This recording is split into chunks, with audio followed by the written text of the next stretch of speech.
belated birthday, but it's not 420, so I don't care. Wow. Thanks. So close. Just kidding. I think we're getting started here, so. Good luck, guys. Oh, they're going. They're in there. So, what do you guys predict for the winner of this race? I'll tell you my predictions after I hear yours. I like Pinkus, to be honest with you. Runner Watcher has had some good performances, but Pinkus has been really, really consistent lately. So, yeah, I'm gonna go with Pinkus. You know, Runner Watcher has really surprised me, so I'm gonna go with Runner Watcher. Also, he has foot cam, so that's a win. Interesting picks. I guess I'll do the tiebreaker here. I really, really think Pinkus can take this home, but it can be very close because Runner Watcher can play really good. As long as he doesn't play like he did when he played me, he should be fine. So this will be a good run. Unless Pinkus plays like you played when you raced Runner Watcher, then he's fine. Me and Pinkus have very similar issues when it comes to this game. As far as like fighting bosses and stuff, we just lose time in random places. So, I mean, it's very possible, but I mean, he's a very strong player, and I don't know. This will be a good race either way, I think, as long as there's no deaths. I'm gonna put on somebody's sound. I gotta have sound. We probably will be seeing some hovering from Pinkus, right? No, he won't do any hovering. Are you sure? I'm positive. He can do hovering, but he won't do it in this. Looks like Pinkus already had some trouble with that first key guard. Yeah, that's the nerves. Definitely. It's always like that guard is. I hate that guard so much because like you can mess him up, but you won't lose like a bunch of time because you can slash him pretty quick, even if you miss the initial spin. Yeah. As you can see, he's just about a second behind Runner Watcher. Like, let me refresh these streams. Alright, yeah, now they're they're pretty much tied right now for me. But either way, both these guys are strong players, so...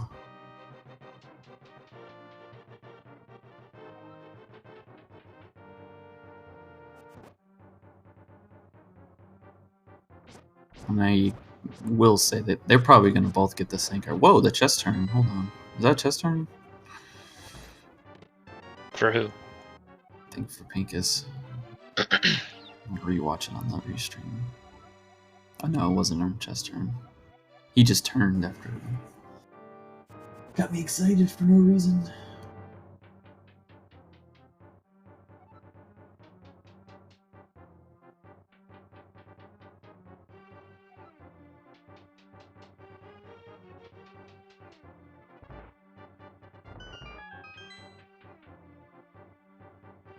Right, yeah, even with the ball and chain guard, I mean not the ball and chain guard, the first key guard mishap, looks like Pinkus is not having too much trouble from there. Still really close.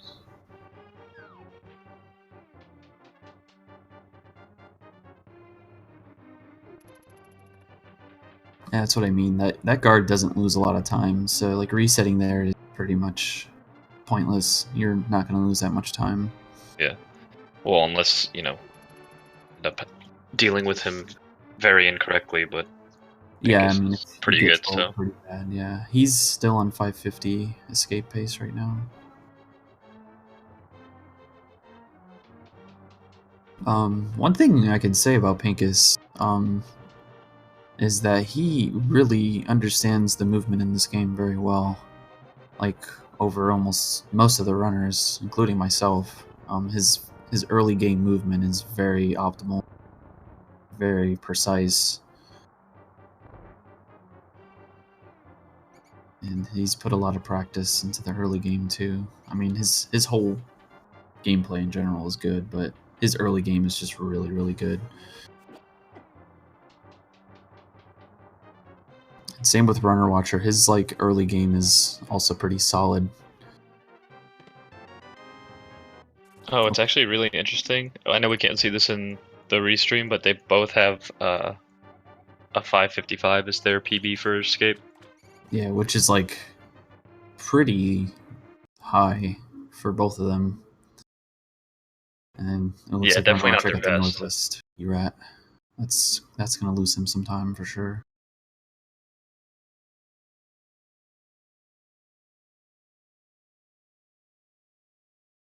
And Runner Watcher getting beat up by the rats too.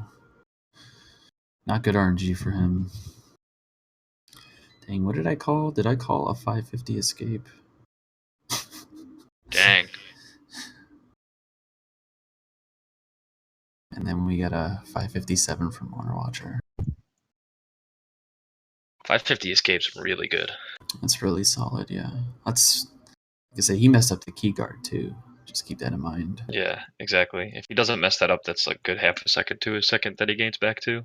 Yep.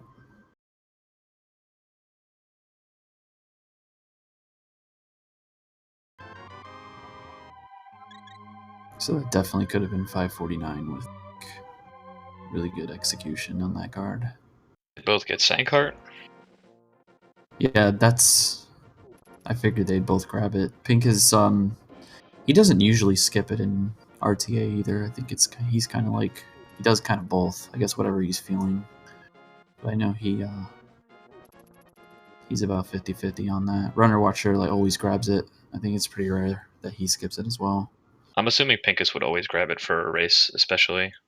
Yeah. For RTAs, maybe he just decides, how much health he has, if he wants the refill or not. Yeah. I mean, again, Sankart is like, it's the best safety in the game, hands down. It save you from a lot of easy deaths. I would say skipping the Sankart's probably not necessary until like maybe mid 126 to 125 level. Whenever you're comfortable not like surviving through the game, like if you're comfortable with surviving, you never need to grab it. It's pretty much the only time you should start skipping it.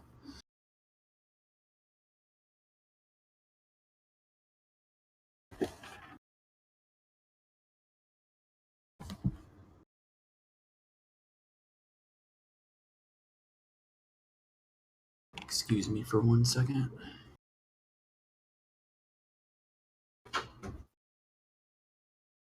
Right, so both of the runners have entered Eastern right now, so we're going to see Pinkus coming into the skeleton room.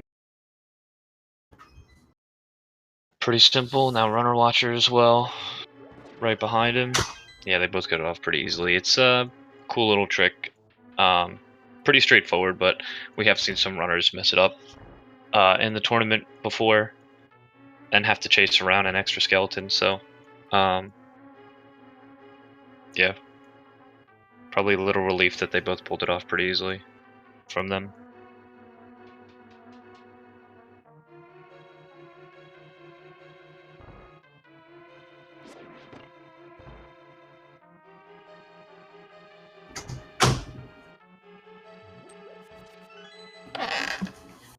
So Pinkus opted to skip the arrows. Right, and Runner Watcher picked them up, I'm pretty sure.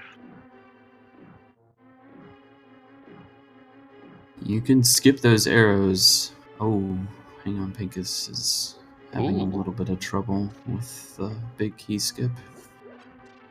Picked up some extra hearts. Runner Watcher gets it first try, so that's going to even them up a little bit more.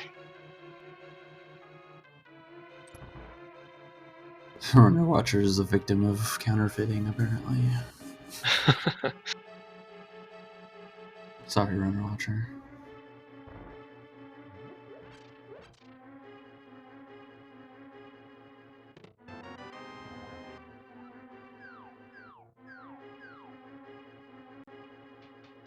So I evened them up a little bit. Gave Runner Watcher a chance to catch up.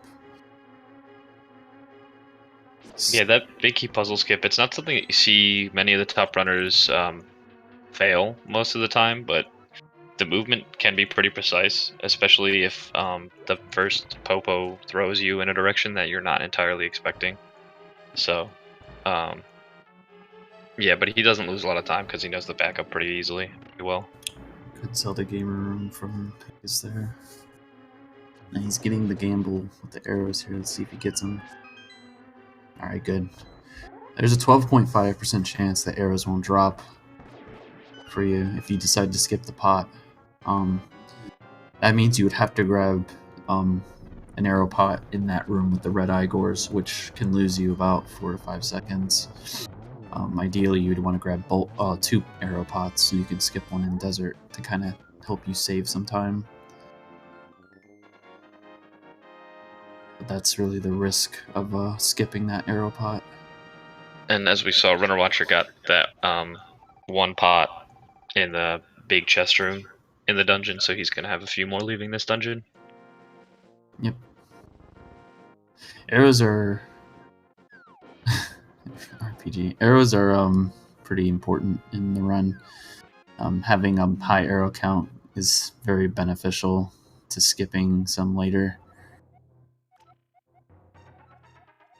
Yeah, it's something you don't actually talk about that much in commentary, because in a lot of races you'll see different people picking up certain pots and other people don't, and a lot of that is basically dependent upon how many arrows the runners need versus how many they have in their inventory at the time. And some people will just pick up extra ones just to be comfortable.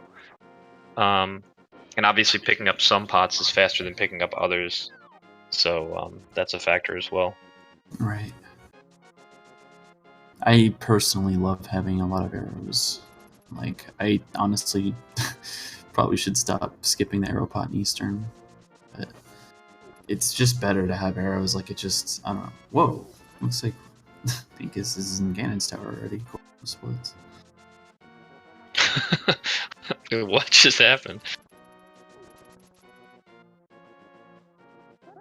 So many gold splits, man.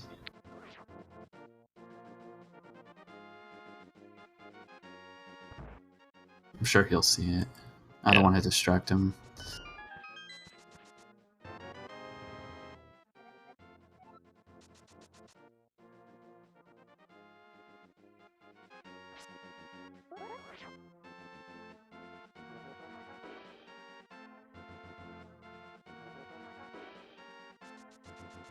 So now that both runners have boots, they can do spin speed. It's a glitch state that Link is in, and if he has entered that state, when he comes off the manual stairs cleanly in a straight line downward or upward, he's able to move freely at dash speed. So we'll see that a couple times in the run. Saves a few seconds in some screens.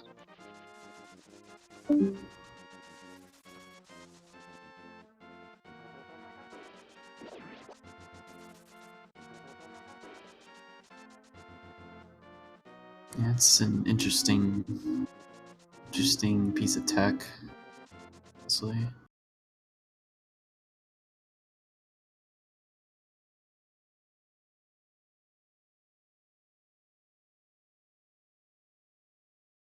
I feel like maybe one day, I think it might be possible to activate it in other places in the game where there's no manual stairs. Yeah, and that would just kind of break this category wide open if there were easy places to get it.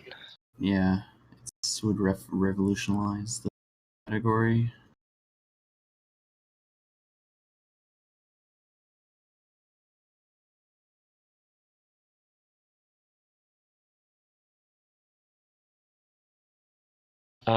Desert Palace, pretty straightforward dungeon, just a lot of dashing.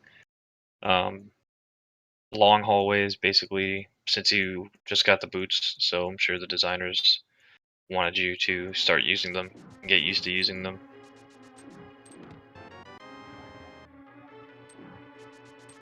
Nothing is really a threat to kill you because the enemies are pretty easy to navigate around at this point.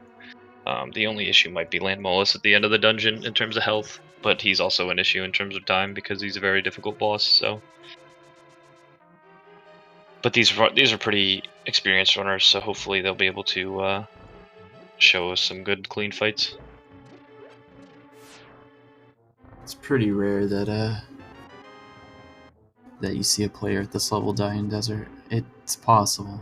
Don't get me wrong, but it's pretty rare. Like, Yeah, especially with Sankart. Yeah. I mean, the only real threat really is Lamola's. You can get hit by the Igor before Lamola's as well.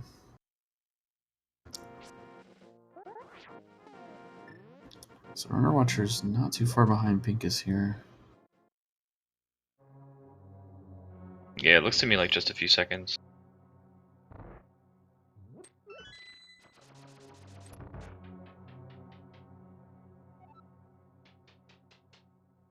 Probably about like 10 seconds or so. I expect both these players to get around a 3 or 4 seconds. Pinkus has struggled a bit with Lamola's lately. Pretty sure he cleaned his fight up quite a bit.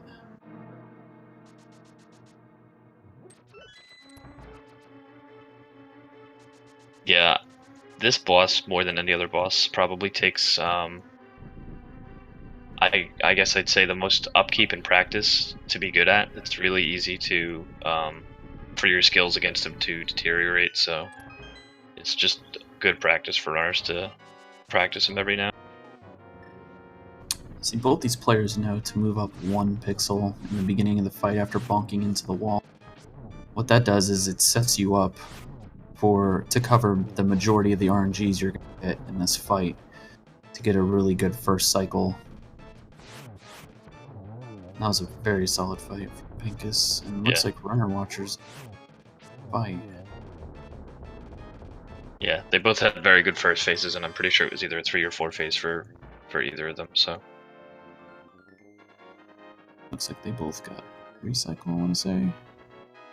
Yeah, they both got 3 cycles, so that's really good from both of them. That's solid.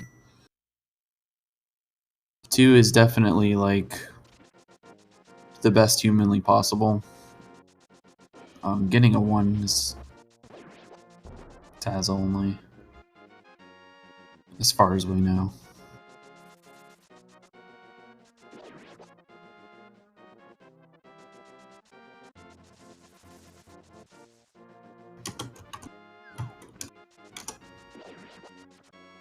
Yeah, it's too bad we don't have the fire rod yet. You could also get the ice rod on the way to desert, which I think the game hints you at doing. I think Tarashala tells you that after you get the boots to go get the ice rod. Oh, really? Yeah. I didn't even know that. Because you can get the ice rod this early. It's just it's out of the way in a speedrun, of course. Right. But yeah, I think the game intends you to get the ice rod for Lamola's. It makes the fight, it's just like the fire rod. It makes the fight super easy.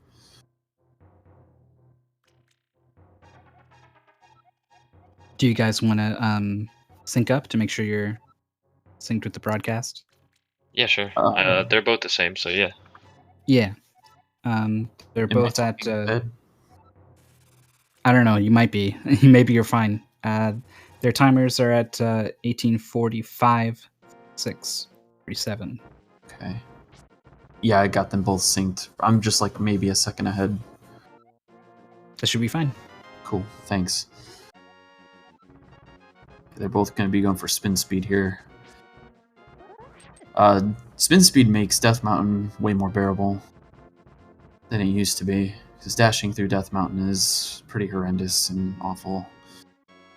If you take a hit from any of the boulders or the squirrels, you're going to lose your spin speed, but you'll still be in the state of spin speed. So if you touch the ladder again, even after you get hit, you'll still have spin speed state. So both the runners suffered a little bit of damage, not too much, but a little bit of damage on the way up to Tower of Hera. And Tower of Hera is the first place in the game where you're... I mean, I guess Eastern there's some threat, but Tower of Hera there's the most threat of dying for the Light World. especially because there's a bomb jump later on that guys are going to opt to do. Yeah, this is the most difficult Light World dungeon and gives most players trouble, including myself. It's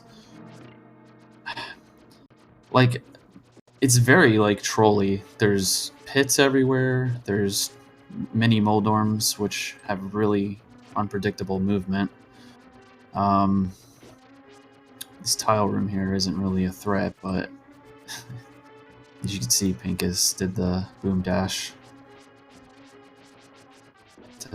to stay on the pegs. Saves a couple frames in the next room because you don't have to hit the switch, but it makes the room more deadly as the moldorms are free roaming.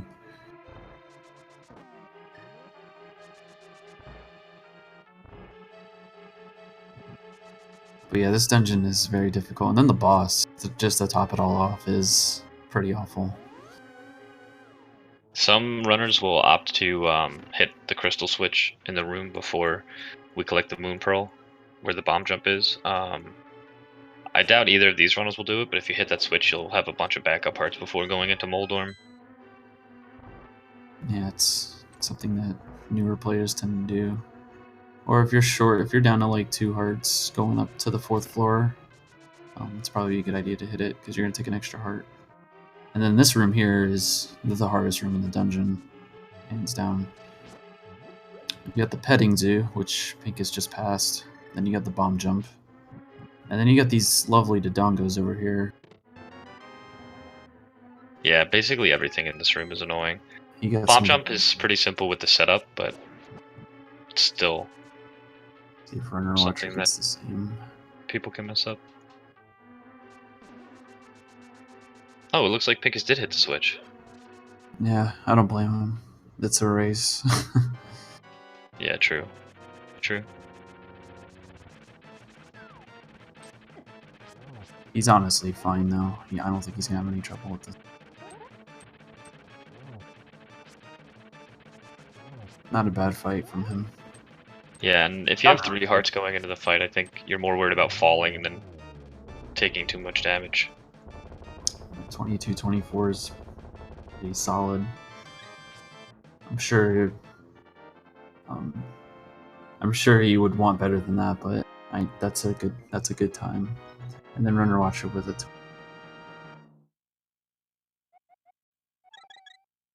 So they're not too far apart here.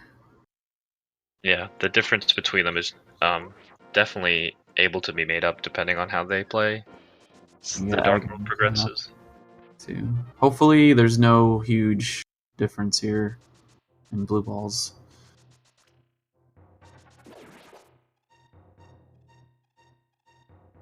We have had a few races decided by the difference in blue balls, right? I'm sorry, what? I said I'm pretty sure we've had a few races in the tournament decided by, the difference count in the blue balls. I don't even know. That's possible. I don't know any off the top of my head if there was any. Yeah, I think someone in conversation told me there was 1 or 2, but we're off the top of my head. That's just honestly part of this game. It kind of sucks, to lose your race because of RNG, but unfortunately, this game is just like that. Both the runners going for tree rupees.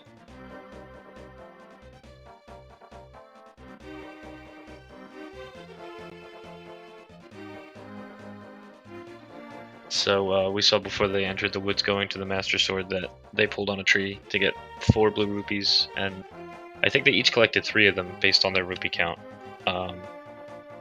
And what they want to do is kill 4 enemies without taking damage once they get to the next tree to pull, and then they'll get 4 red rupees for 20 apiece, and that's going to be the majority of their rupees come from, which they'll need entering the Dark World to get into the Palace of Darkness dungeon.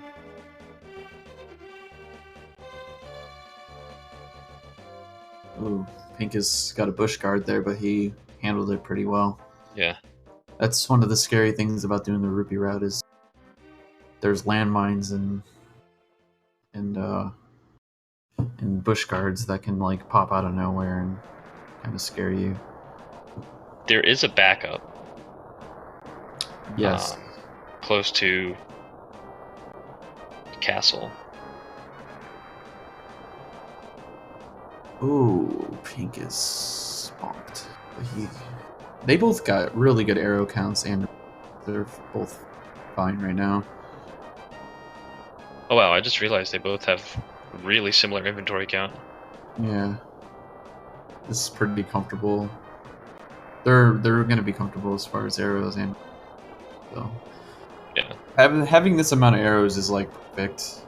You know, like 12 is pretty solid. That's you're gonna only use so many in this dungeon, and there's a 5 pickup in here. You want 6 after this dungeon, at minimum, because in Palace of Darkness you need 6 for mimics, and then for the eye statue, and then one of the crystal switches. Yeah, I think they'll probably both end up using 4 in this dungeon. And then, like you said, there's a 5 drop, so Yeah. they should be fine. They're both going to be doing optimal strats in here, I believe. And they do need 110 rupees total to get into the Palace of Darkness, but there's a free 6 rupees in one of the rooms in this dungeon, or this tower, so they are still fine on that. It's imperative that you have full hearts for this dungeon too, for some of the later rooms. Yes, like, sword beams speed things up pretty quickly. So you're going to see a variation of strats here, most likely. Pinkus doesn't take another hit. Pinkus is going to be doing slightly faster strats because he has beams. Very solid red spear guard room. Oh, he had a little bit of trouble in the red guard room.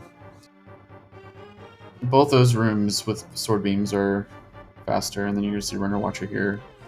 He's going to use the arrows only, and then he's going to have to use the boomerang to get the guard's attention instead of the sword beams. Pinkus reacted really well in the bad RNG he got in the Circle of Pots room. Yeah. Got through that really quickly. Runner Watcher gets the good RNG.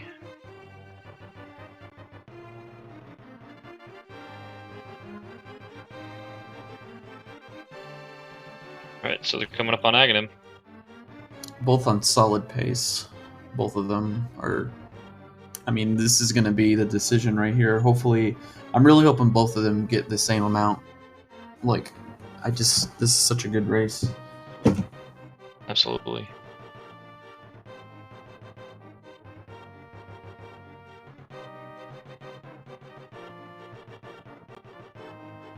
So yeah, basically Pinkus is going to enter this fight about the length of the cutscene before Runner Watcher, so not too far ahead. And blue balls at this point for Pinkus are 50-50, so he's already got one.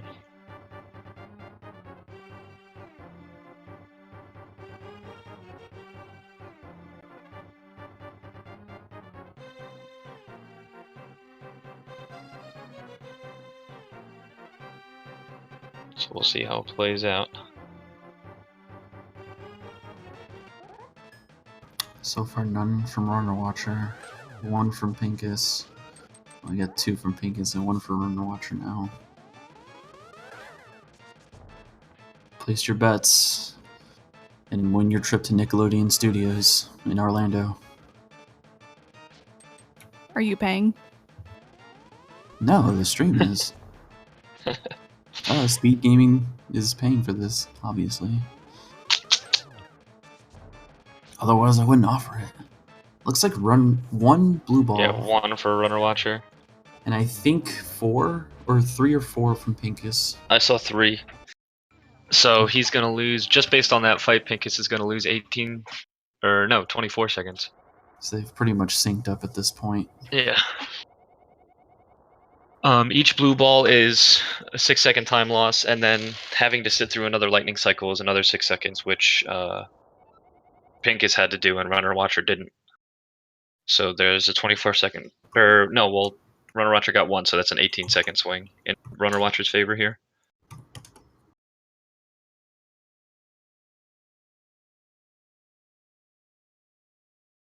Was that 4? I thought that was 4. Oh, it was 4? I thought it was 3. I might have miscounted though. I know I was trying to count both of them. Let me see the race channel. Oh no, they're not talking. Watch him just spin speed twice, unfortunately. Yeah, that's what I thought it was 4. I was trying to like I had okay, it it in was my 4. hands counting them, and I thought. So I was right the first time. It is 24-second swing. Yeah. Yeah, they're basically in the exact same spot right now. So This is gonna be close. Well, at least they're tied, and there wasn't like a big upset there. Yeah. Like one of them getting like 10. yeah. Pinkus got just above the average, which is 3, and Runner Watcher had pretty solid luck, only getting 1.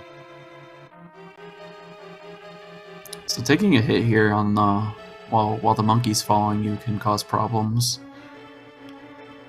You definitely don't want to take damage because you'd have to farm more rupees since these guys are so close in rupee count. Yeah, neither of them would have had enough to go get Kiki again without having to collect more. Yeah. Trying to sync up again, but it looks like I somehow can't get Pinkus synced up anymore.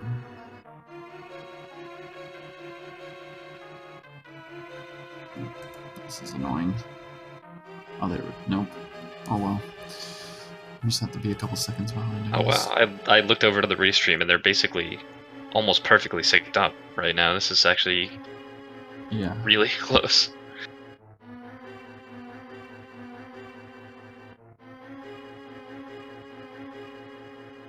Definitely putting on a good show here. And it's cool that they're even going into the Dark World because this is when things start getting really interesting. Yeah. The difficulty ramps up. In Palace of Darkness, there's Helmasaur. Even with the Sankheart is a really annoying fight, especially if you get bad RNG. And then just from there, there's little things in every dungeon that have a threat of killing you from here on out. Yeah, it's interesting how much of a jump the difficulty is from the Light World. Because Light World is not really difficult. Like Hera is difficult, but it's not really a threat like the Dark World is. Yeah.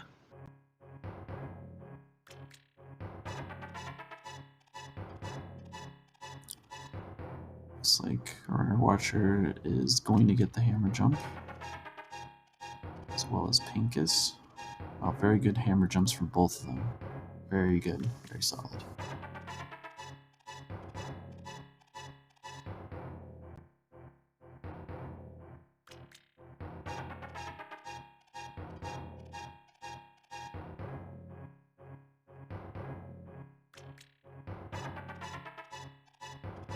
Yeah, I think Runner Watcher only used one more buffer than Pinkus there.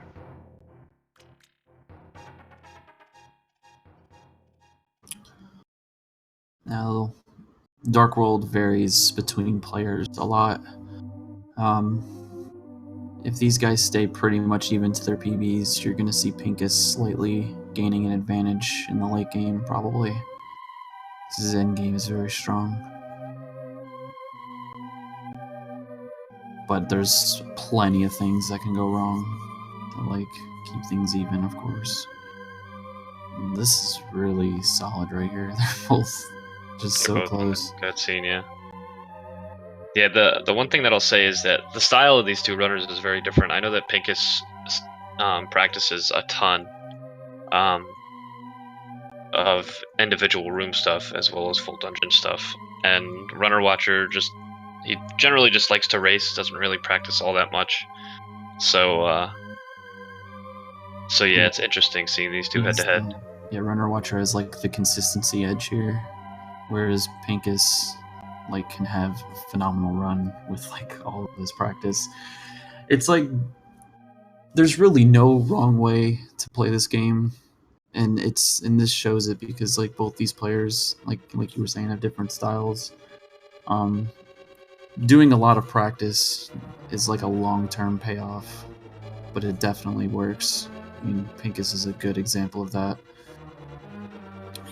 I think before he even started, he was like 95% practice, and then he like started doing runs and ended up getting a 126. That was a very solid fight, by the way, from pinkus. Yeah, that was amazing. And then Runner Watcher is getting a little bit of troll here, but he cleans up pretty well too. He got some good RNG, whereas Runner got some kind of bad RNG. Yeah, I was complaining about that boss the other day when I was practicing it, because it's just ridiculous. Once you break his mask off, he can do 2 attacks at once, and he's moving like twice the speed of you. It's really awesome. Yeah. Roger should be ahead of his PB, I think. If I'm not mistaken. Pinkus, I don't think he is. Well, I can't really check Pinkus' splits now because he has golds all the way through Ganon's tower right now. So Yeah, but I'm just watching. I'm watching his like startup times and stuff. I think he's. Oh yeah. I think he's pretty. He's like way behind his PB right now because of RNG. Yeah, and Pinkus actually, you were talking about practice paying off in the long term. He's had a bunch of PBs even since the start of the tournament. Yes. So if they reseeded, I'm pretty sure he would be a few notches higher than his 6th seed right now. Yeah, he'd actually be 3rd seed. Yeah, because he'd be ahead of me. Right. So yeah, he'd be 3rd. He's improved quite a bit since the tournament started, which is awesome. Runner Watcher losing out on a gamble there with the Popo. That's unfortunate. That's annoying. Especially they do 2 hearts. There are enemies in that screen that can do 3 hearts, which he avoided, but the Popos do 2 hearts, which is frustrating as well. It's pretty rare to get knocked out of your dash there too, but you can't do anything about that. Yeah.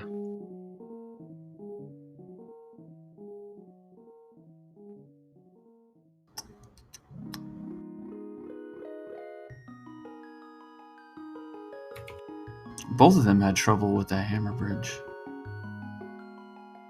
Which is interesting, because that's not something you see people have trouble with all the time. Well, if you go for like the earliest dash, looks like they both went for. Oh, okay. That's what causes that, because you can get some bad RNG. If you just move down like maybe a half tile, you're pretty much safe. Yeah, the early dash there is for a pretty risky. super optimal dash. Sometimes that can happen. The guard will poke you. Pinkus going past the Usain Bolt guard, the spin speed pretty easy. And that makes that screen extremely safe.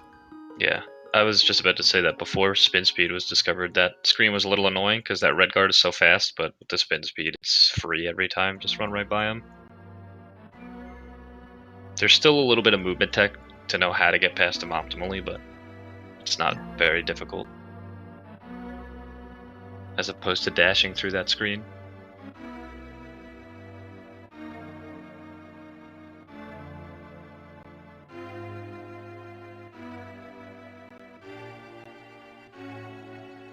Nice.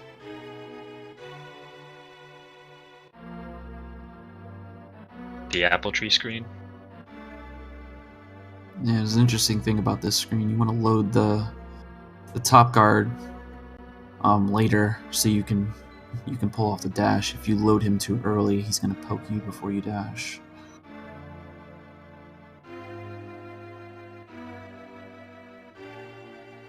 Just small little things like that everywhere in the game.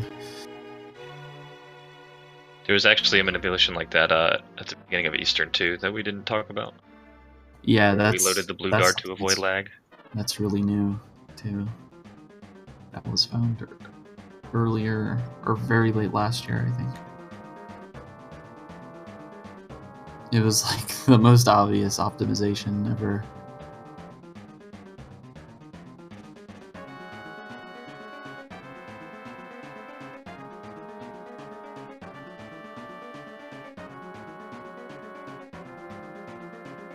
So heading into Thieves Town right now.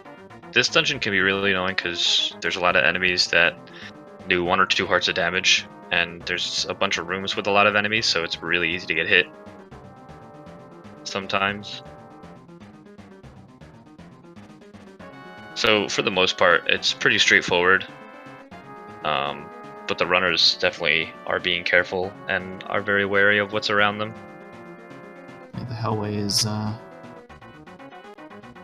big factor, like a big time factor in this dungeon too at this level, because you can lose a lot of time in there for no reason, just with bad RNG. And looks like Pinkus got some slower RNG. Yeah, he got the Runner God. Watcher got the God Pixel though, and as you can see, that really saved him a lot of time over Pinkus just now. Pinkus actually readjusted to the God Pixel, but got really bad RNG. There were like 3 things in his way, so yeah, much he can do about that.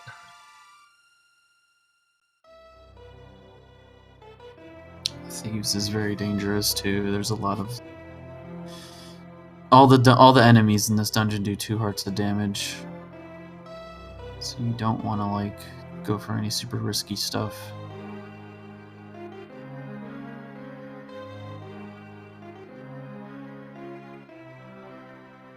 The room that Pinkus just exited and that Runner Watcher is about to enter is another room that I think is overlooked with how annoyingly difficult it is and how you have to react pretty quickly to the RNG of the enemy movements. And some people actually choose to use a pause buffer in that room when to switch to the hammer. Yeah, I was just gonna say, we don't really talk about item buffers too much, or switching your items, but there's a lot of places in this game where you can really take advantage of switching your items. So since they both needed the hammer next, they both opted to change to the hammer in that room to read the RNG of the enemies to kind of like guess which path they're going to take in that room. And you can do that in various spots in the game, and like that's kind of the interesting thing about all the different players, is that they all choose different spots to use these item buffers. It's just really on you where you feel comfortable switching your items at. Yeah. It's all personal preference, just the things you think are more important to have that extra second to react to. Yeah. Like you can even switch, like I used to switch to the hammer once you enter the basement to get the stair lag to save a couple frames in there, but I ended up changing it back to the room that they both do it in because I think it's more imperative in there. Yeah. Blind fight going really well for Pinkus. If you know how the fight is scripted, this fight's pretty easy, but if you get knocked out of the rhythm of it, it can go south pretty quickly. But it looks like both runners clean it up with no problem. They're still a close race. Both of them pretty solid dungeons.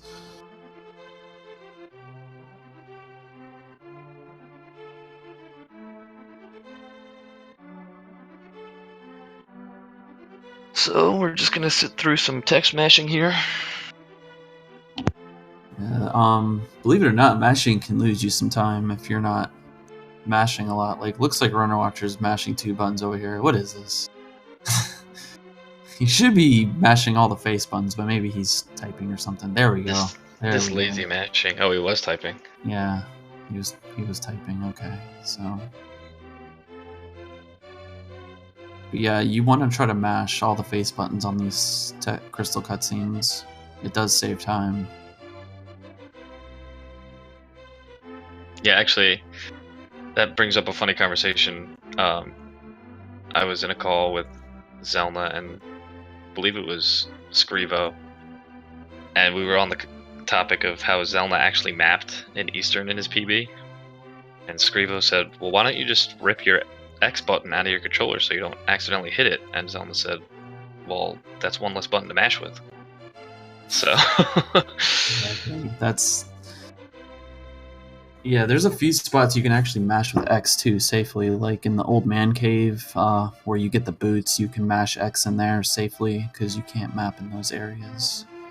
And then like right here at the tempered sword, you can also mash X. But the last text box you can close with any button, which means that includes D-pad, L and R, select, all those buttons. So like when you're trying to close a text box, like after you get the boots, you can just mash X, L, and R without, accidentally swinging your sword after the text box or kicking up dust from starting a dash or something, or even wasting an arrow. Yeah, I know me personally, I always try to close text boxes with LNR just to avoid any sort of lag from putting in the command that I don't mean to. Oh, fence dash. Nice. RPG is smiling right now, I bet. Not just because of the fence dash, though. Hey, the first thing Emma said the whole commentary. Hey. I said things earlier. You probably just had me on mute, though. Is Emma here? She's not talking.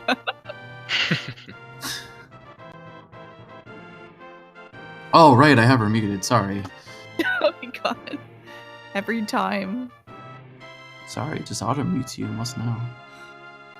Yeah, I'm sure that's what happens. Oh, Pinkus getting hit in the mummy room. I hate that room. Yeah.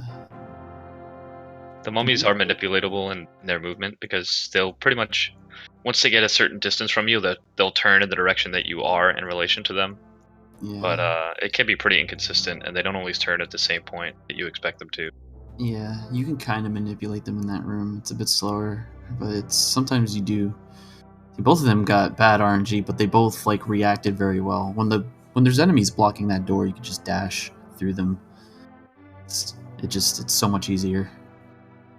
Pinkus doing another bomb jump here. Yeah, that one's pretty much the same as the one in Hera, pretty straightforward, and there's a setup for it if you don't want to do the early one.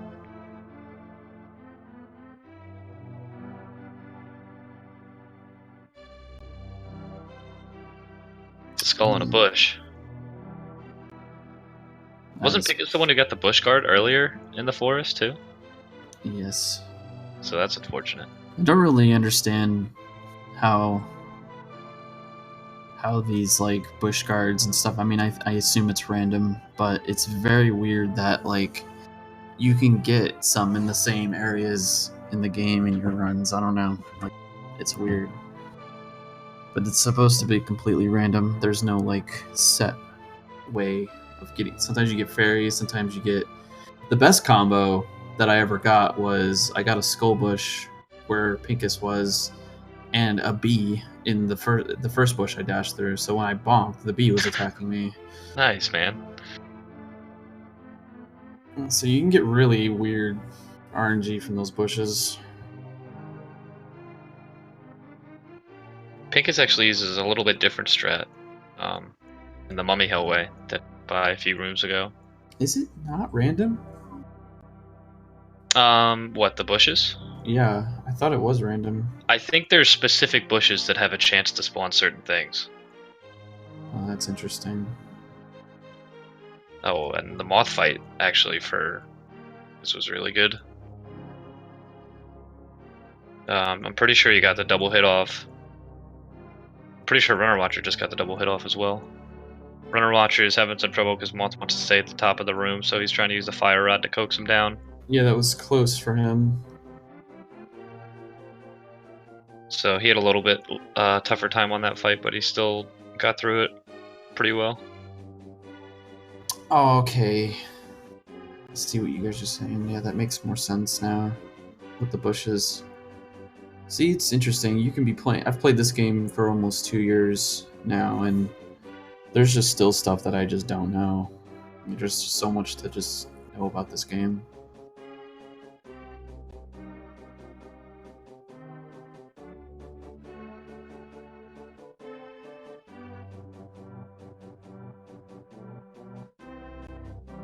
So we got Ice Palace coming up.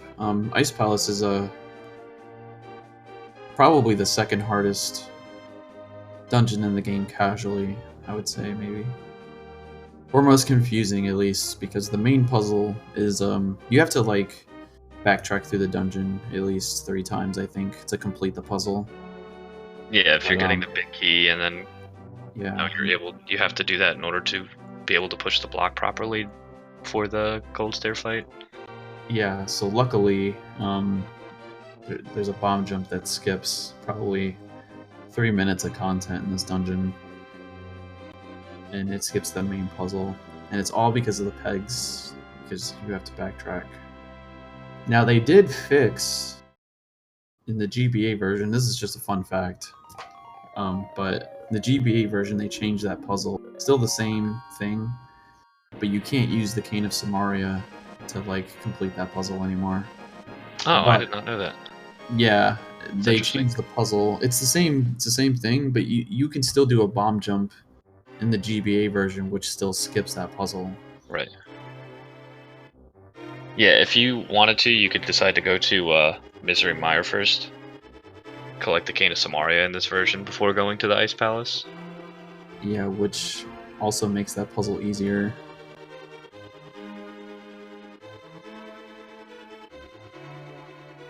Yeah, I knew they changed a couple of rooms in Ice Palace, but I didn't know they actually made it so the Cane of Samaria didn't work.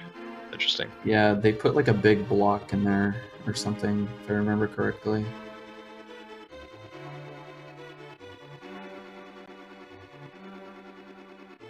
Oh yeah, that is what they did. You don't have to push the block, you pick up the big block and fall down. That's what happens. Right, so they're before they go to Ice Palace though, they've already collected excuse me, they've already collected Quake, and they're gonna collect the flippers, which Pinkus just did. Or the finger webs, which the game likes to call them. You might be wondering why these two players are not opting the flute out of here. But it turns out the game doesn't let you flute in this particular area in the game because it's like, I guess, separate from the overworld or something. Yeah. It's on a different map than the overworld, I know that, but... Pinkus just went through it, and you can watch Runner Watcher. There's the screen transitions at a certain point.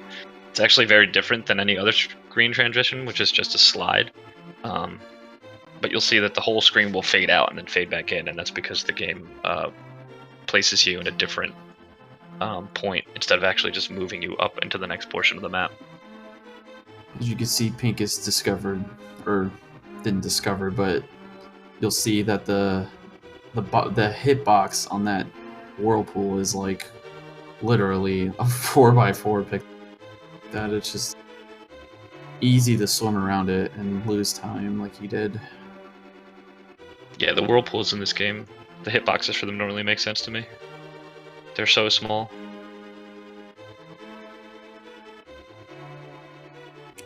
Both these players are still like on really decent.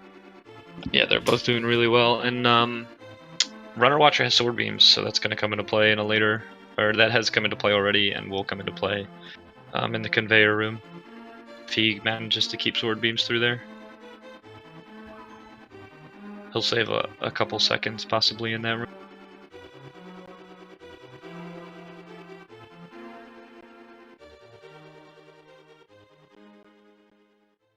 Oh, Pinkus actually got his sword beams back, so never mind. The conveyor room is you can lose a lot of time in there if you get bad floor patterns. So Pinkus just finished up the bomb jump. Pretty simple bomb jump. Out of the 4, it saves the most time, but it's not that difficult to pull off. It's pretty lenient with the pixels and stuff like that. You can like 5 different spots I think you can stand. Maybe even more. It's not like the Palace of Darkness bomb jump, which is double pixel perfect. Looks like Runner Watcher's having a little trouble here. Okay, yeah, the thing about failing it at first is if you fall into the hole, there's a setup in this room for the bomb jump where you just hold left, and if you first come into the room, holding left will put you exactly 1 pixel below the topmost pixel you can stand on. But then if you fall into a hole and come back into the room, it will put you at the top pixel. So that can throw people off sometimes. Yep. That's actually something that I didn't know when I was first like failing this bomb jump. That's a really important thing to know because it can mess up your visual cue.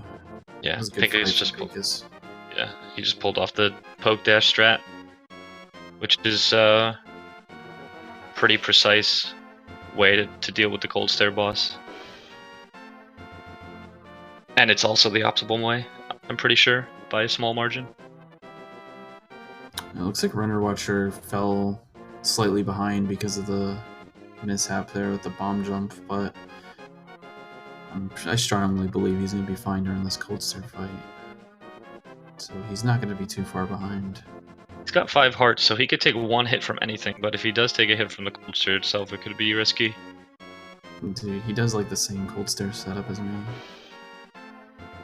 Okay, yes, He went for the 6 slash strategy, and they got away from him a little bit. He got a bit like...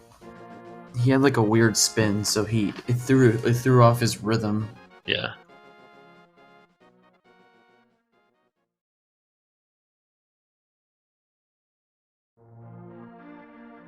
Dang. Ice Another Palace going to is... Ice Palace is hard, man. Yeah. I know the struggle. Definitely. I know the struggle, Runner Watcher. I just know he's probably pretty salty about that ice. I feel like in any part of the game, that's one of the dungeons that you could lose the most time in. And lose your run too, just Yeah. because it's so tedious. A lot of high execution rooms mixed with a bomb jump and then a very annoying boss fight that can go pretty bad.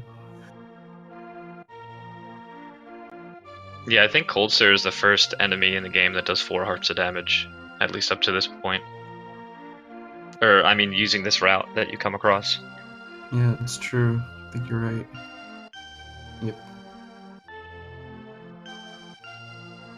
Well, of course, the game expects you to have the blue mail from the dungeon.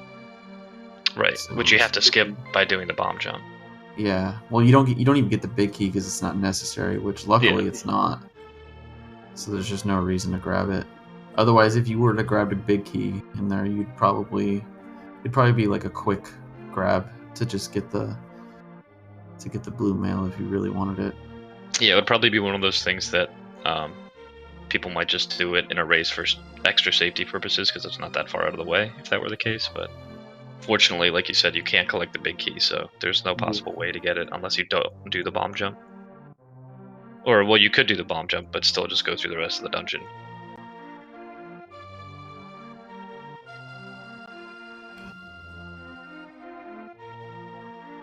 Alright, swamp. Good old swamp. Not much to say about swamp, but there is a lot of like intensive movement in this dungeon, which you'll see a lot of rooms where you can get knocked out of your dash. A lot of different RNGs. It's you can't really die in here unless you absolutely get beat up and Argus kills you, but Yeah, I think the idea when they designed this dungeon was that it's early in the Dark World, so they didn't want to have too many things that do a lot of damage, but they wanted to be kind of challenging at that point. So they made it so that there's a lot of enemies in each room, so you kind of have to be paying attention to everything that's around you. yeah. And since we do it later and we have more heart containers, because we did dungeons, well, what are supposed to be dungeons 3, 4, and 5 before this, yeah, there's no threat of dying, but there's enemies everywhere, so they can be really annoying. Yeah. This dungeon's actually, in my opinion, easy. Palace of Darkness too, because it's just, I don't know, it's just not as deadly as Palace of Darkness. There's a lot of like heavy hitting enemies in there. And in here, you just got jellies and Stalfos. These water skater guys do like a heart of damage. So I mean, you're not like, it's just like Dude Bro said, there's no real threat in this dungeon aside from Argus, I'd say. I mean, you lose a lot of time in here in a speed run though because of like getting knocked out of your dashes and stuff like that. Yeah, and that's the thing. From a running perspective, it's annoying because, you know, you get hit here, you get hit there. You don't lose a lot of health, but all those hits can add up, and you lose multiple or several seconds.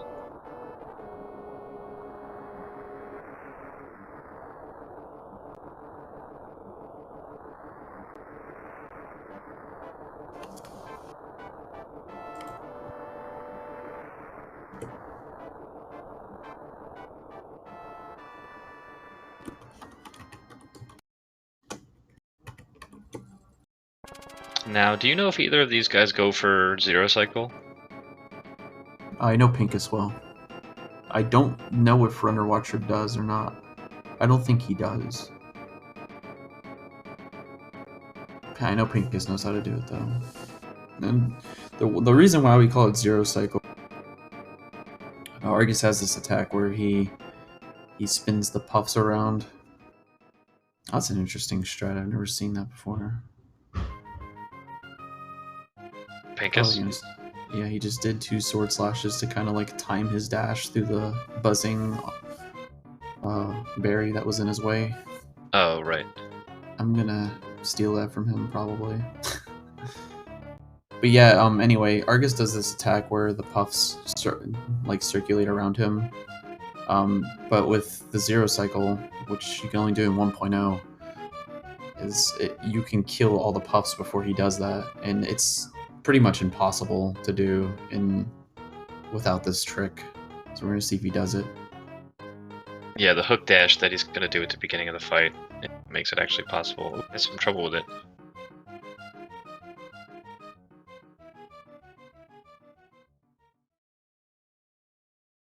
Yeah, so he got it late, and then he got dashed at pretty quickly, so he wasn't able to pull the Zero Cycle off, but he recovered nicely and still got the early 1 cycle out of it. Yeah, that's the important thing, is like when you're going for that trick, to like opt out of it if you're not going to get it, because you can still get a 1 cycle, which is like the average fight. Yeah, I'd say if people go for, even people who don't go for a Zero Cycle will normally have most of the puffs cleaned up before he finishes that circular attack. So, looks like Pinkus wanted to. He like went to reset up his hook dash by doing it from the right side. You can actually still save the Zero Cycle by doing that. It is very risky to do that because you're at a point where you're moving up against the wall and he's getting closer to you, so. Yeah, and that's why you said it's important that if you get the bad RNG in the first couple movements of Argus, it's important to move out of the way and reposition yourself quickly because you can save it. Yeah. It's really close. It's very rare. Yeah. It's also, you can also kill all the puffs and still get the 1 cycle. Yeah, Argus moves, really it's annoying. random, like the distance he moves. He moves 3 times before he does his attack. So sometimes he'll do like 3 short movements, or he'll do like 3 really long movements. It's best that you get like a mix. Normally when you get a mix, you have a better chance of pulling it off.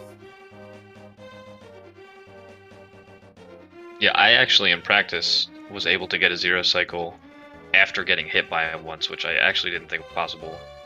Yeah. So, but I just got really lucky RNG, so that's the only reason I was able to do it. Yeah, you probably got like a good movement pattern then. It's very rare, but you can save it from that. So they're gonna go and collect the Ether Medallion now before they make their way to Meyer, and they'll both probably be collecting the Ice Rod as well. They both have 2 bombs, so I'm assuming they'll go do that. And like Blunt said before, the only item you need to get the Ice Rod is the bomb, because you can get to this screen at any point in the game that Pinkus is on right now. So it's only useful in the Trinex fight in terms of the speed run though. So.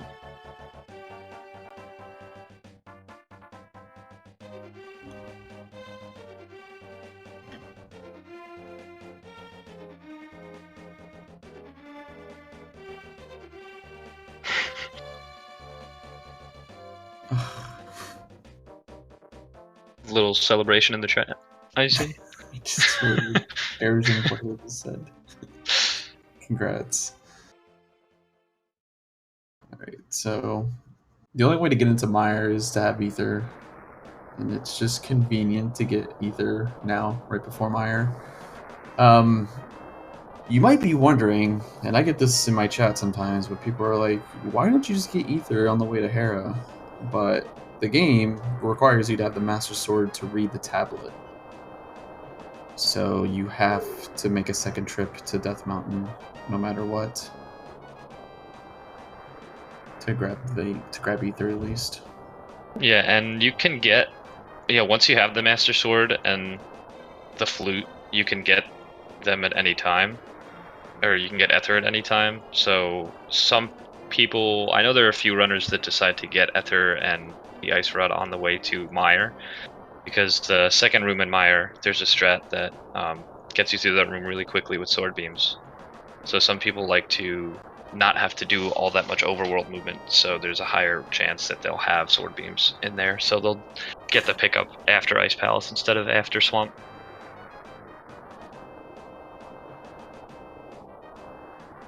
I always thought it was pronounced ether It's definitely ether. because of the song by Nas. I don't know, it's whatever you want it to be. I think it's like tomato. Yeah. Who says tomato? Alright, Emma. Nobody. Can you stop raining on our parade over here? We're just trying to be tolerant of all pronunciations. Like, ether? Apparently ether is like the right way to say it or something. I don't know. So maybe Some tomato's the right word. way to say it, and Yo. nobody says it. It better not be. Winner's place. I'm gonna start saying potato too. Has anybody noticed the Winners Blaze It round 420 in the stream? No. Happy 420, everyone.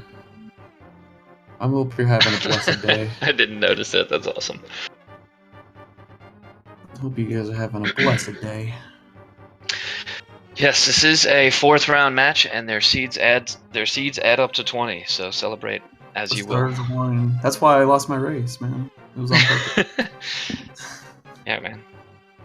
You only would have added up to 9, and I mean, come on, what's that? Looks like Pinkus went for he didn't go for the Spark Gamble there. And he did the correct strat too, to not... Oh, it looks like Runner Watcher messed up the... Oh, that stinks. Yeah, he had a little bit of trouble with those moving blocks. When there's a block moving, you can actually shoot any projectile from an item through it, which includes the Fire Rod, the Ice Rod. I don't know if the Ice Rod actually moves fast enough. But arrows as well, the hook shot. It's because but once it stops moving, then you can't shoot through it anymore. So that's what happened to Runner Watcher. He just mistimed his Fire Rod. It's because the block is considered an object, and then when you push it, it turns into a sprite, and then it turns back into an object when it stops moving. So since it's a sprite, it doesn't like have any collision. Oh, Proper collision. That's why when you pause the game while the block is moving, it disappears. And that's the same reason. Oh, it's probably part of the reason that we didn't talk about this when they did it, but why the mirror trick works. Yeah, I think so. I'm not really 100% sure why that works that way, and it is a 1.0 only thing as well. So it seems like they were aware of that.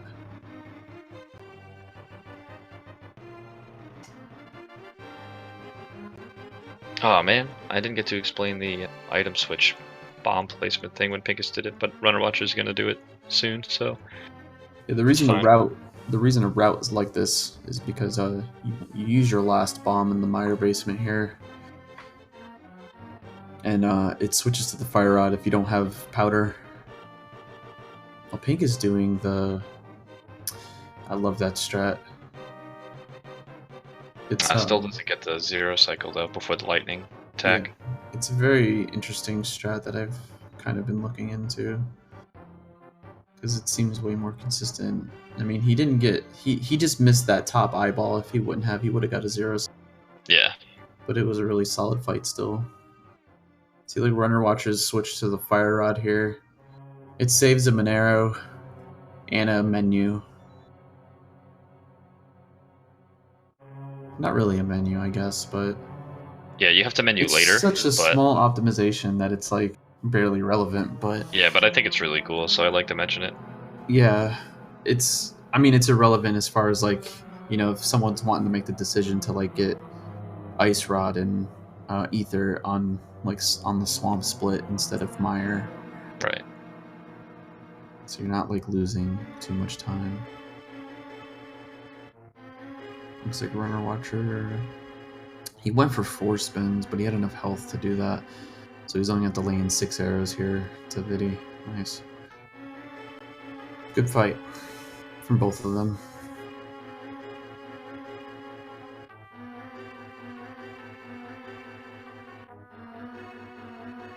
Race of Turtle Rocks coming up. I think both these guys have solid Turtle Rocks. I think Pinkus maybe has the slight edge in this dungeon, but both these guys should have strong Turtle Rocks. I know Runner Watcher's Gold's like a 705, and I think Pinkus has a 702, so we should see some good action in here. Now this dungeon is very dangerous. Has a lot of enemies that do 4 hearts of damage, or 3 hearts of damage. Yeah, Turtle Rock's annoying. They both got the fairy manipulation earlier, I believe. In the Aghanim's Tower, second room. Good point, Persian player. Yes, you don't want to underestimate Trinix. Okay. Trinix really isn't a hard boss fight, but if anything goes wrong in the rhythm of that fight, it can get pretty ugly. I think the main thing with the Trinix fight is when you are knocked out of your rhythm, depending on whatever strat you use, the ice head can kind of bob and weave, and it can be annoying to hit with the ice rod. So, but if you run out of magic, there's no way to refill your magic, and you need magic to actually be able to kill off the first 2 heads. So if you run out of magic, you have to mirror back to the last place you entered the dungeon from. Yep. So I expect both these players are going to be going for optimal strats here.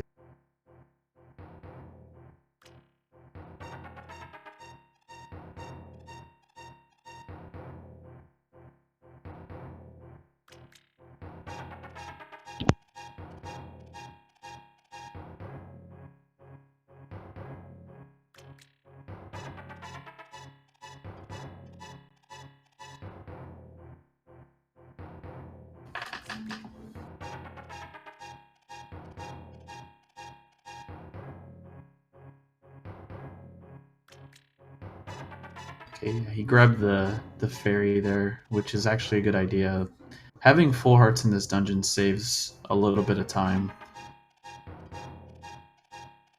In the Chomps room and in the second roller room. yeah, it's actually funny. He waited for the fairy, but then didn't use the sword beams in the chomp room. Maybe he's just used to the double cane strat. Yeah.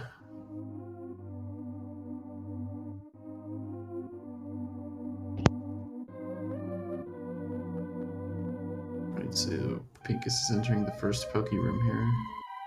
He's got the key dash RNG. Let's see if he goes. Oh no. He kind of got a bad spin there. Very nice. He didn't take any damage in there, so he's fine. You can actually key dash with this RNG. If you get a good spin, it's very risky, but he did try to go for it, but his spin was just a little bit too high there, it looks like. Shoutouts to 420. Can never be too high. So it looks like Runner Watcher has run out of magic and hasn't gotten a fairy drop yet. Oh yeah, he's probably going. He should get one from the next Poke.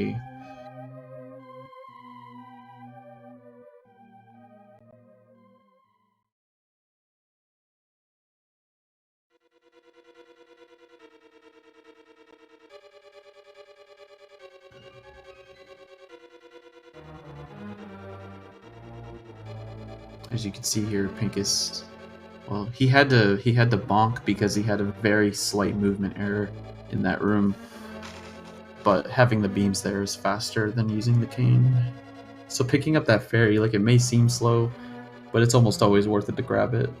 Not only just for safety purposes, but for doing some of these rooms faster execution-wise. See if my man Runner Watcher kills this Poke 2 room. I will be judging him.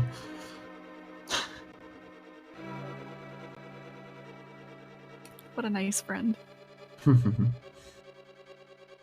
He knows I love him. Who's a nice friend? Sorry, I just got back. Blunt's a nice friend. He judges all of his friends Based on poke. on how they do poke rooms. Yeah, I would too. I don't blame you. He got a good drop there. Wow. That's scary, because if he wouldn't have got that drop, it could have got pretty ugly. He would have had to, like, there's a magic pot in that Pokies 2 room, like a small magic pot, but it would have made things very slow for him.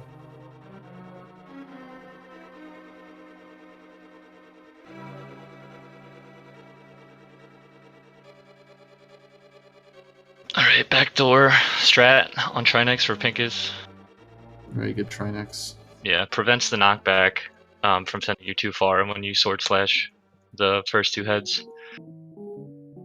He's on 125 pace right now, so he's on a very solid run.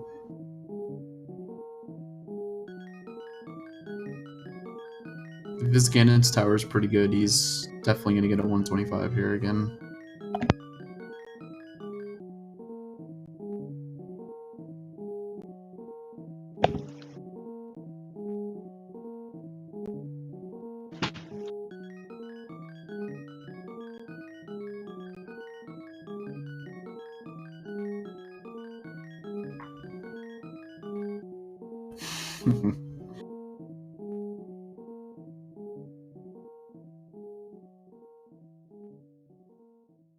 Looks like runnerwatcher's doing front door shrine.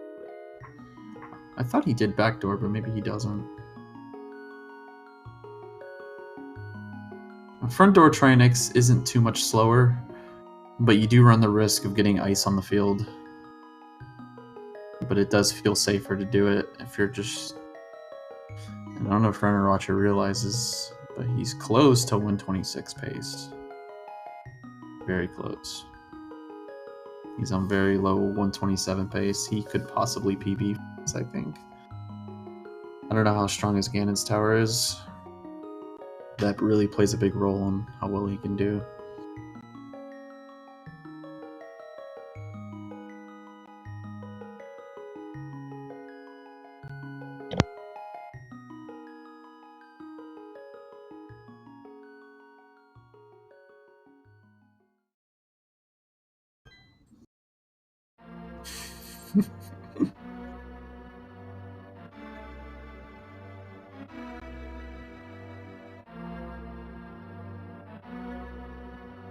So Ganon's tower is a very high execution based dungeon. Lots of RNG, lots of really trolly rooms, the gauntlet, refighting bosses. It's all like everything in this dungeon is difficult to do fast. There's a lot of variation when it comes to Ganon's tower from players everywhere. Someone at Pinkus's level is generally going to have a better tower than most players because he's just so good at it. Yeah, runnerwatcher has a 740 Ganon's tower in his PB, which he can save about 30 seconds here. Like, or more. Ganon's tower is like, you know, probably one of the most important dungeons to practice and be good at because being on a good pace can really make you nervous in here, and there's a lot of rooms you don't want to mess up and it will cost you a lot of time. Yeah. So you definitely want to be in practice at all times in this dungeon. You know, even if you're good at it, you want to always be in practice.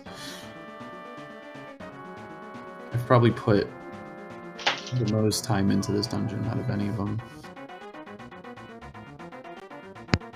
It's also much longer, so it takes more practice just to get the rooms down optimally. I mean, you have everything in this dungeon, like mimics, boss refights, just a lot of different variety of stuff, torch rooms. It's rough. And then the boss is pretty rough too. He can cost you quite a bit of time. Very similar to Lamola's. So I mean, you see a variation here. I mean, you can't really die in here. You have to have an extremely bad tower to die in here. but like compared to like Mire or Turtle Rock or Ice, you know, your chances of dying are way less compared to dungeons like that. Pinkus just had 2 amazing mimic rooms. Yeah, very optimal mimics.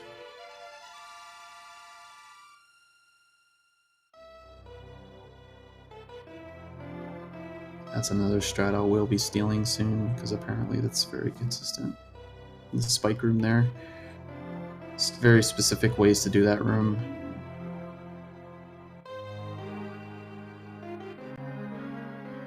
Runner Watcher entering Armos now. Looks like he accidentally killed one of the Armos, but he should be fine because he's at the top of the room. Yeah, he saved it. Nice. Very nicely done. Yeah, you were saying that most people, there's not really much of a threat to dying here, but the biggest threat is probably going through the gauntlet, which Pinkus is going through right now. Yeah. Because if any room gets away from you, there's so many things that can hit you. Yeah, there's Beamos on conveyors, which is like the worst combo ever. Yeah, Beamos on conveyors, there's spikes in those 2 rooms. Not to mention all the enemies you have to kill to get through them. Gauntlet, though. It's a very good gauntlet from him. Yeah, and Runner Watcher, as we know, is a top player, and he just had a little bit of trouble with mimics, so it should just go to show you that the level at which Pinkus before was really impressive. Yeah. It's a very solid player, that's for sure.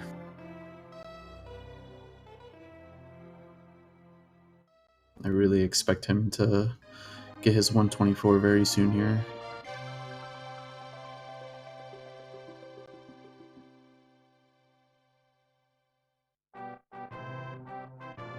So you got Runner Watcher entering the gauntlet. And Pink is pretty much cleaning up the last few rooms in Ganon's tower.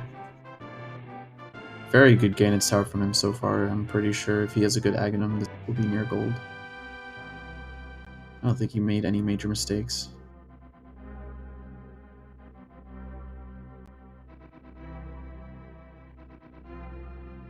Runner Watcher having a lovely Gauntlet 3. That is probably the hardest room to not get any troll in and execute well.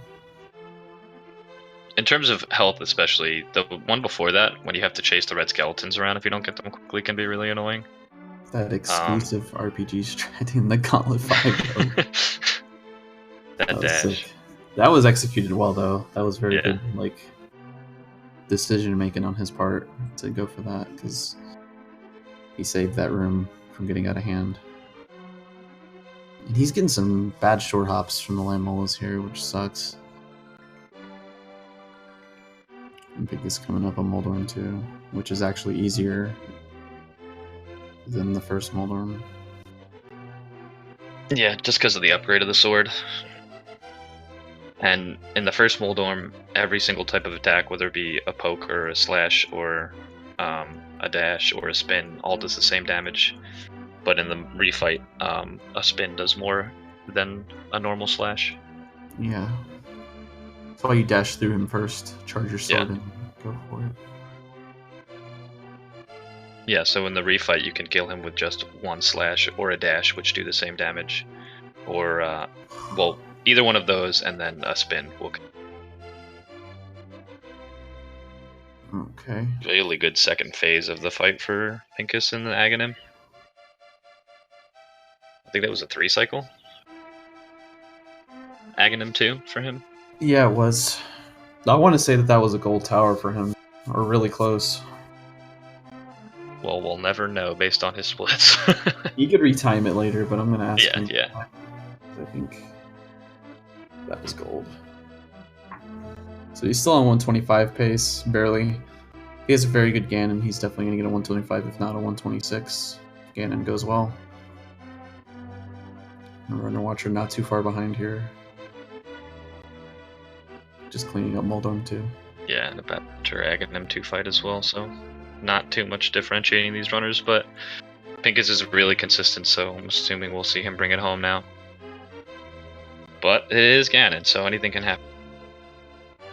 He's very good at Ganon, because he did a lot of no EG.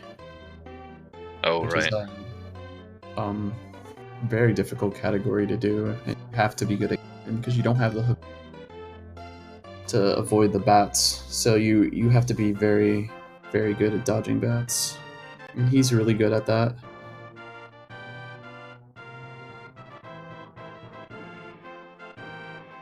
It's a gold Ganon in his PB. I just want to shout out to Timon because he recently made a tutorial for the Ganon fight for both Tempered and Gold Sword, and that was something that we've been missing for a while. I know Jaden made one, but the one that I know of is pretty incomplete, so it is nice to have both the Tempered and Gold Sword Ganon tutorial all in one place. Yeah. Ganon's a very technical fight, and when you start to play at a high level, it really starts to matter how well you execute this fight. Pinkus is definitely having a good fight here. I don't think he's missed any spins from what I've seen. You don't want to miss spins. Really, really optimal fight. So he's going to get a low 126. Yeah. It's a very good fight, a very good run from him. And Runner Watcher's in the fight now.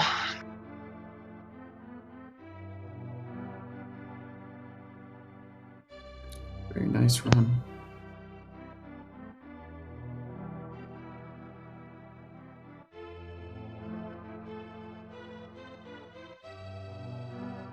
There you got Runner Watcher.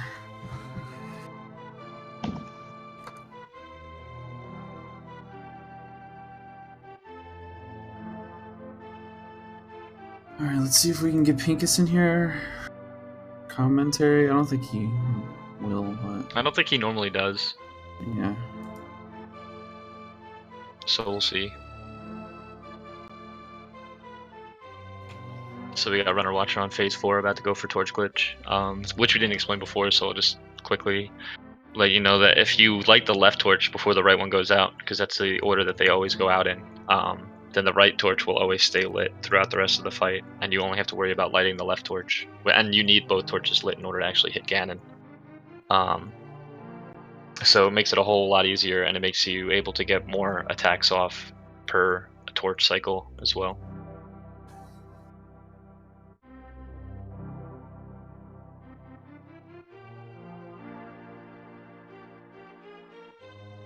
And I don't think he's really either, so that was a really, really good fight. Very nice run from Runner Watcher too. Very close to PB. If he cleans up his end game a bit, he's definitely got some potential for 126. Very good race, guys. Very good. Yeah, definitely. It's definitely probably the best race I've seen so far on here.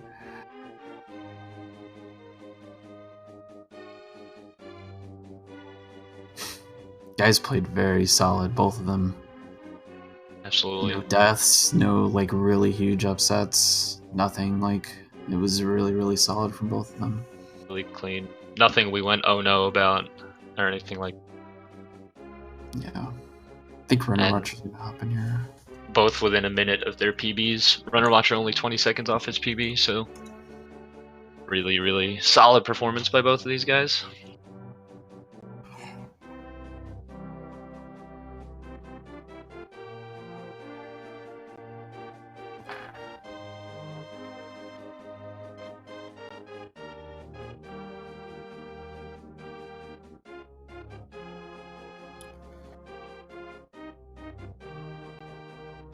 Trying to see if oh, there we go. Sure. Muted. What's up, Runner Watcher? Hello. That's not Runner Watcher.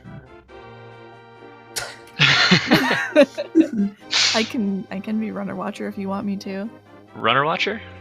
Yeah. How does Runner Watcher feel about that? Looks like he's having some mic issues. He might be restarting Discord and coming back in.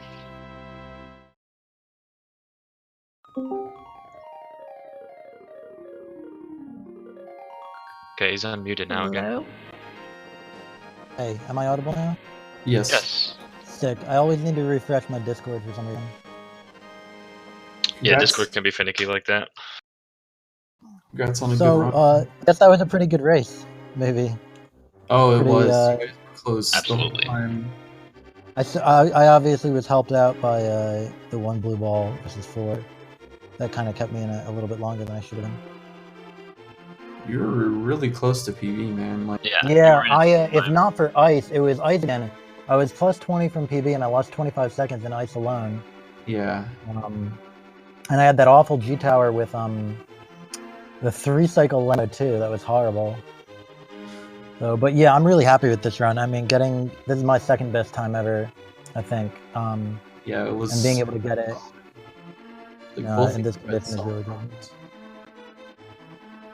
Yeah, I mean, you were right in it the whole way through. I mean, if Pinkus had made any sort of mistakes, it would have been really, really close, and he might have even been able to pull it out. So there's no shame in that at all. Pinkus has been really, really consistent in the last month or so. Yeah, I figured I just wanted to show people a little bit of a better run than I've had so far in the tournament. Well, I had a good race against Kaznerd, but I wanted to do just a little bit better than that if I could, and I did here. And yeah, I obviously didn't expect to beat Pinkus. I was just happy. I was happy to be leading coming out of Light World. I keep having really good Light World bosses, even though I think the rest of my Light World was pretty bad. Lots of movement mistakes and stuff. But you guys... the Landma was really good. The Moldarm was really, really good. So I was just happy to be able to show some of the stuff I can do well. Yeah. I was just saying, you guys both have solid Light Worlds like you and Pinkus. And you guys were really close the whole time. But yeah, like, dude, if you would just work on Ice Palace, Ganon's Tower, and maybe Turtle Rock, maybe. Yeah, I gotta definitely grind out some practice sometime, because I gotta update. There's like rooms that I just need to get them down. I think Ice Palace bomb jump. There's no reason to ever miss that. So I just need to, maybe I'll grind something out before. Well, when's my next race? Who would I have next? Let me look at that. Let's see. Let me see. I always leave this thing closed, but... Wow. The bracket's already updated with this match. You guys are on Oh, point. you could have any number of opponents coming up next, actually. We Oh have to yeah, get through because some I'm, of the I'm like losers way bracket. up in the. I could have Timon or the RP Godfather or Executor. Wow, those aren't going to be easy matches at all. So I could be looking at a disqualification after my next match easily. I mean, not an elimination. Yeah, I mean, you got pretty far into the winners bracket, so all the races at this point on are going to be really close, with Yeah. most of the high seeds still in it. Yeah. I mean, you're not out Yeah, until you're out, man. Sorry. If you played like you played today, I think you have a chance of taking out anybody. Yeah. Well, I think so far in the tournament, I've had 2 good races and 2 bad races. So this race and my race against Kaznerd, I considered really good. My other 2 were 130s, and I don't think that'll be enough to stay in it next round. Yeah. I mean, Timon and Executor are probably your biggest threats, and then Yeah. RP Godfather is... He can play well when he wants to, that's for sure. So Yeah, he doesn't always want to. It's a shame that he didn't have a race because he's blazing it. But yeah, really good run, man. I know you were yeah, like I'm super really happy with this. I knew you were I'm like just- super salty about Ice though, because the same thing happened to you against me. Yeah, but I kept it together during Swamp. I would like, just don't lose your cool. Don't do what you did last time. Don't start like freaking out. Yeah. And I ended up almost having a gold Swamp. And so yeah, I kept it together. I saved time in Swamp and Mire and T-Rock and gave myself a chance to PB. So I'm just happy I came back from that. My skull wasn't great either. I had a really bad Mothfeel, I think. So yeah, I think the middle of Dark World could use a lot of practice for me. I just sometimes kind of lose focus in there, especially in Skull and Ice. It's a long run, man. Yeah, but you started to bring it back at the end of the Dark World as well, so... Yeah, if Ganon's Dark Tower, there were just a few things in Ganon's Tower. Landmo 2, Aga 2 were both bad. That honestly could have almost made the difference between PBing and not PBing. But... Yeah. Thanks for commentating, guys. I'll probably rewatch this later. Yeah, no problem. Yeah, and it just goes to show you how competitive the bracket's getting. I mean, you just lost with a 127, so this tournament's really starting to get interesting. Yeah, I think that must be 127's really solid. That must be close to the best losing time that we've had so far. Maybe Super Scourge had a lower 127 against WQ or something like that, but yeah, he had a 127 as well. He had a 127.37 actually. Yeah, so we had basically the same time. So those are the best times that have lost yet. in the tournament. So it's just, I mean, it's amazing for me. Having started, I started watching this game years ago, and only 2 people had 127 or better. So the fact that people are losing races in an enormous tournament with 127, it's great the way the game is developed. Yeah, absolutely. Yeah. I definitely urge everybody who's watching to continue watching the tournament. There's going to be more races like this one, more close races, more races with people like Pinkus who are really incredibly good. So Yeah, for thanks sure. everybody for watching, and I'm going to head out. All right, man. It's Thanks. good, man. Catch you guys later. Good luck in your next round. Yep, thank you. So is there another race after this? Or are we done? In a few hours. At 8:30 p.m. Yeah, 3.5 hours from now. For those of you who aren't on Eastern time, we're gonna Scrivo and Kaznode facing off. Also Cool. on this channel. Cool. All right. Well, I guess that's it for the day. I don't know if there's maybe a Blaster Master race coming up or something, but Nope, not until 8:30. oh, Play so us we're out. pretty much. So everyone has a chance to eat dinner and get ready for this next race then. Yep, Scrivo has time to decompress, mentally compare. That's gonna be a good race too. Scrivo's already getting into a shouting match with his opponent. Yep, decompressing. There he is in chat. That's what it looks like. Who is he playing again? Let me see. Who's he Playing Kaznode. Kaznode. Ooh. Yeah, Kaznode's pretty solid too. Yes, he is. Scrivo's got his work cut out for him. So. Wait, I'm trying to find Kaznode. Yeah, he's got a 129, and I think He has a Scrivo very good chance. Scrivo's got a 135, so yeah, could be Scrivo's really gonna have to close. play very good, and Kaznode's gonna have probably a bad run, but anything can happen. It's Link to the Past. Yeah, I'm pretty sure Scrivo's Sum of Best is much better than his actual PB though too, so he can definitely play better than what his PB shows. Nice one, Scrivo. Alright guys, well, I guess we'll just close out here and we'll be back later with another epic race. Yeah, so make sure to come back, and like I said, 3.5 hours from now, that's when the race will be starting. So hopefully we'll see you then. See you guys Bye. later.